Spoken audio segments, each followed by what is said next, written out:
Today we are looking at The Princess of Cleves by Madame de Lafayette, published by the Easton Press. I think I said the title right, I'm not too sure. Cleves? Pretty sure it's The Princess of Cleves, but regardless, let's have a look at this Easton Press publication. So this book is bound in this blue cowhide leather, which is pretty nice. It is an older Easton Press book, which were all bound in cowhide leather, unlike the newer pigskin leather.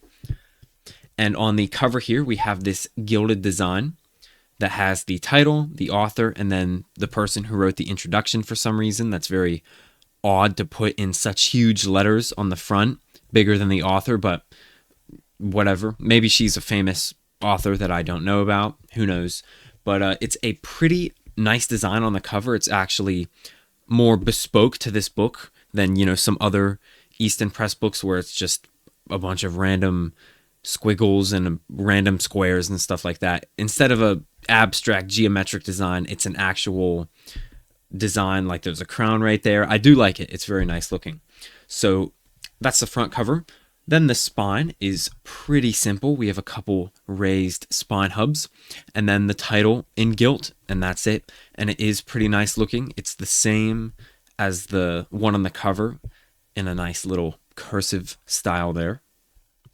And then the back cover is the same as the front, but instead of the title and the author, we have these little crown symbols copied and pasted. The page edges are gilded, I think. They're silvery looking. I think they're intentionally silver, which would make sense, but they could just be faded. But if you look at them, they do look like they're supposed to be silver and not just faded gilt. And it looks pretty nice. I do like the choice of the silver gilding occasionally. I think it fits well whenever it's intentional and if it matches with the theme of the book. So that's quite nice. And then there are little headbands under there, but you can barely see them. I think they're blue and yellow, something like that.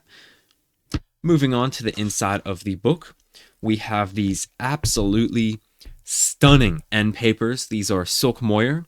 And unlike the newer Easton Press books where they use the same boring bronze color or like washed out pastel color that they use, we have these beautiful multicolored end papers. And I think that this is sun fading around the edges, but honestly, it makes these look way better than if they were all just one color. We have this lovely titanium steel blue in the middle, and then the edges are this light pink, and it fades from a purple to the blue to the pink. It's just gorgeous looking.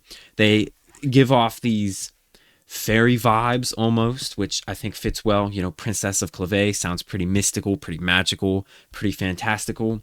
And these are just amazing. I love the colors. These probably are my favorite end papers that I've ever seen. My favorite silk moire end papers that I've ever seen in terms of the color. I don't think I've ever seen end papers more beautiful than these. And now if you buy your own edition, you might not have this same coloration on the edges. I'm pretty sure that it's sun fading because if you look at the bottom, it's not there. So the sun only faded the edge of the book and the top edge, but not the bottom edge, obviously. And then we have this light blue, titanium, steel blue, silk bookmarker, which is also pretty nice. Moving on, we have the title page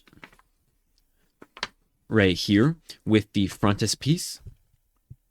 So this is The Princess of Cleves, still, I hope I'm saying that right, by Madame de Lafayette, translated from the French by H. Ashton, with an introduction by Jean Cocteau. Hope I said that right as well. And then illustrations by Hermione David. A lot of names that I could have all pronounced wrong. Hopefully I got a couple right. And then this is 1970 when this book was published. And 1970 is the very, very earliest of the Easton Press books, or they didn't even start until the mid 1970s. So they probably reused this date from the Heritage Press book because that's probably where this cover came from. It's a copy of the Heritage Press edition, not one that Easton Press made themselves. Here we have the introduction.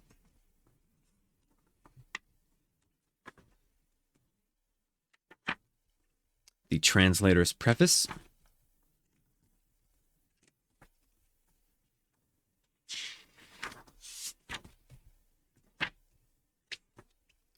Whew, that's quite a long preface. And then the actual book itself, or at least the actual story.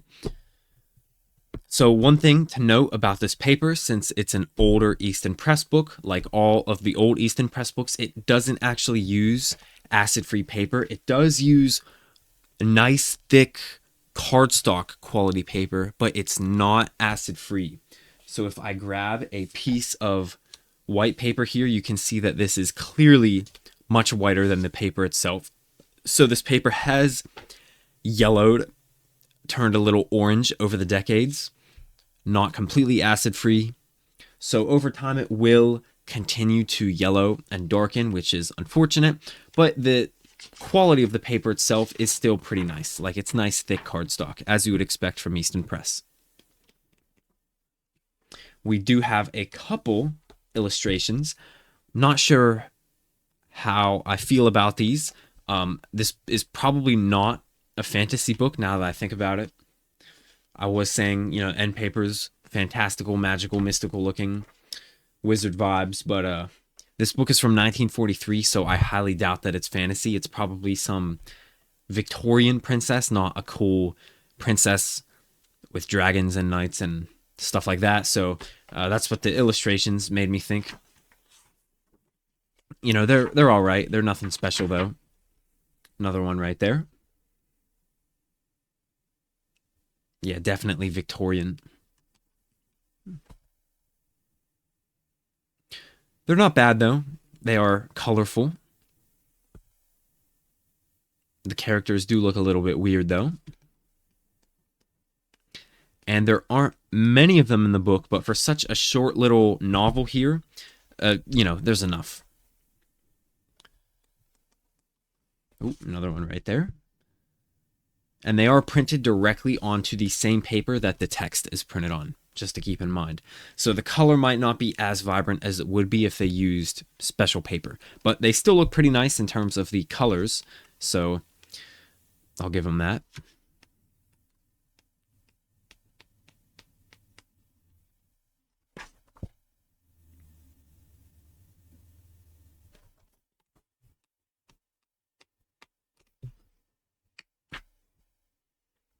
Yeah, not many pages, as I said. We're almost at the end already.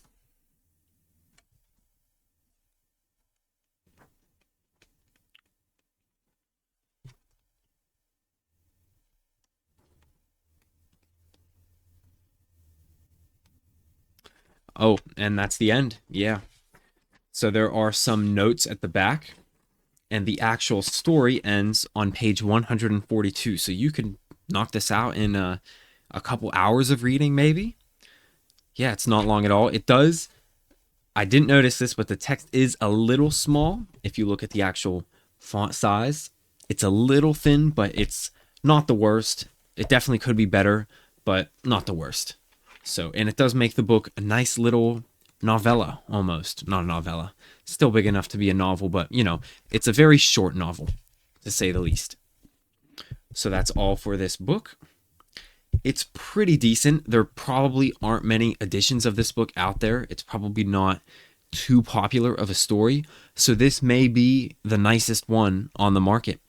And it is pretty cheap. It's about $20 maybe. So if you're interested in this story, this is probably one of the best editions that you can get, despite its flaws. That's all, and I'll see you soon. Bye.